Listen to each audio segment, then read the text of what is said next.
Pemirsa, memperbaiki perekonomian Bali pasca pandemi COVID-19, pemerintah Provinsi Bali mempersiapkan sejumlah skema.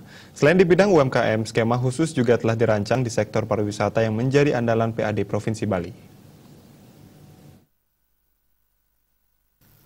Wakil Gubernur Bali Cokote Oke Arde Adana Sukewati yang akrab dipanggil Co Aceh mengatakan, memperbaiki perekonomian Bali pasca pandemi COVID-19 dan memasuki fase landai, sejumlah skema telah disiapkan. Salah satunya bagi UMKM di sektor informal dan khusus bidang pariwisata yang berkontribusi cukup tinggi bagi PAD di Bali. Hal yang paling diharapkan para pengusaha adalah menjaga asetnya, baik aset hotel maupun aset restoran, serta sumber daya manusianya. Sementara kemampuan mereka sangat terbatas. Udah gitu, pihaknya sejak awal sudah mengusulkan pelunakan pinjaman ketenaga kerjaan khusus untuk menggaji atau memberi dana kesejahteraan termasuk dana lauk pauk pegawai.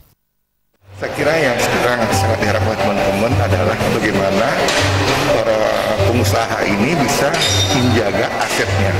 Aset bukan hanya aset hotelnya atau restorannya, adalah aset sumber daya manusia. Nah, kita tahu bersama kemampuan mereka sangat terbatas.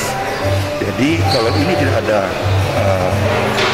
bantuan dari pemerintah yang saya usulkan sejak awal adanya soft loan untuk berupa pinjaman tenaga kerjaan, saya kira nanti di bulan Juli, Agustus sudah kelihatan nanti merumahkan pekerjaan tanpa jaminan itu akan lebih banyak lagi.